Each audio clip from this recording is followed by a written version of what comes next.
Je viens de positionner la deuxième planche sous la première planche du départ. Comment j'ai procédé? J'ai mis déjà un serre-joint un peu plus bas que j'ai serré pour faire office de support. La planche, je l'ai montée à la verticale. Une fois que je la tenais à peu près au niveau du centre, j'ai réussi à la pivoter et elle est venue s'appuyer contre le serre-joint qui était dessous. À ce moment-là, j'ai plaqué la planche au-dessus et ensuite j'ai rapproché le serre-joint et je l'ai resserré. Et là, j'en ai mis un deuxième. Maintenant, la planche ne bouge plus. Elle touche bien là-bas et elle touche bien en haut. Donc là, maintenant, je vais pouvoir commencer à mettre deux vis, donc deux pré-trous, deux vis. Et une fois que c'est fixé, je fais tous les autres trous et je continuerai ensuite vers le bas. Là, je l'ai légèrement laissé passer devant. Je m'emmerde pas avec les coupes. Je couperai tout en une seule fois. Ça me fera gagner du temps. Pareil en bas, je couperai tout en une seule fois. Là, je viens de repositionner un nouveau serre-joint pour mettre une planche supplémentaire. Donc, pour qu'elle puisse se reposer dessus au niveau de l'axe central, plus ou moins à peu près. Là, petite pause pour midi, pour manger. Un truc vraiment vite fait. Quand t'as pas le temps de faire autre chose, et ben, c'est pas très bon pour la santé, mais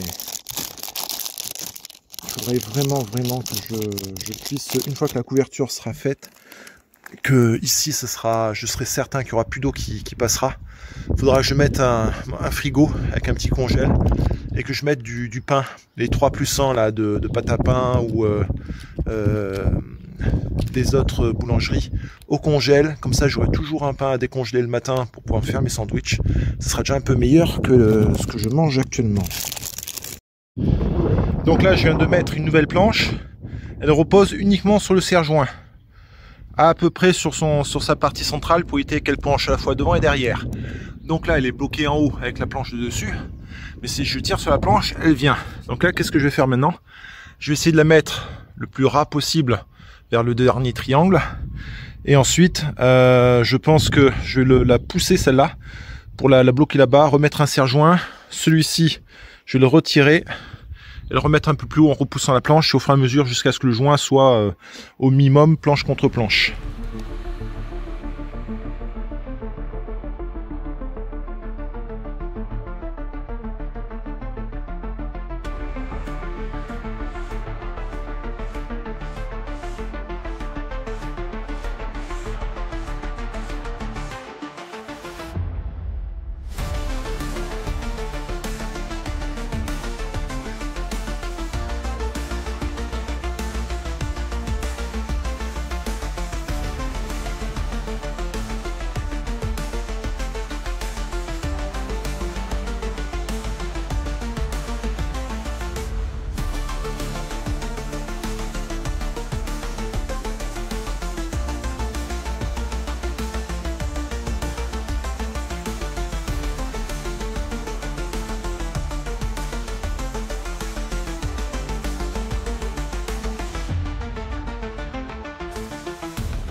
Oh là là.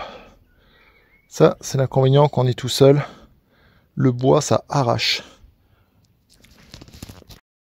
Alors, normalement, je suis censé couper les planches à la fin, une fois que j'aurai mis le laser, d'accord? Sauf que là, les planches sont tellement longues que, pour simplifier, je vais couper le plus gros, un peu plus bas, comme ça au moins je suis sûr de ne pas être trop court, de manière à ce que, avec la tempête là qui arrive dans les prochains jours, ça ne joue pas dessus et que ça commence à m'abîmer les fixations juste au-dessus. Donc là, je vais juste dégarnir le plus gros, histoire que ce soit pas sensible à la tempête qu'il va y avoir dans quelques jours.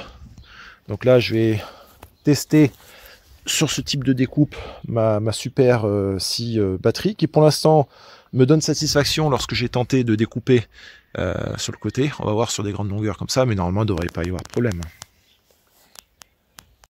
Tiens, je suis en train de penser là, parce qu'à chaque fois j'en prends plein la figure, que ce soit le vent qui me ramène ça, ou parfois la position fait que j'ai le visage tout à côté.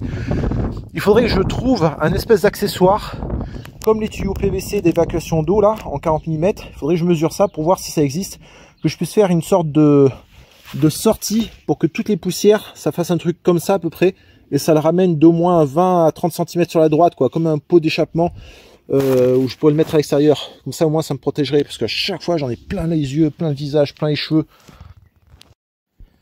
Ah, mais c'est du 40 mm. Je sais pas si un tuyau PVC d'eau pourrait s'adapter dessus. Oh punaise, faudrait que j'essaye. Faudrait que j'essaye. Et à l'intérieur, c'est combien? À l'intérieur, on doit être sur du 35. Ouais, à peu près. D'accord.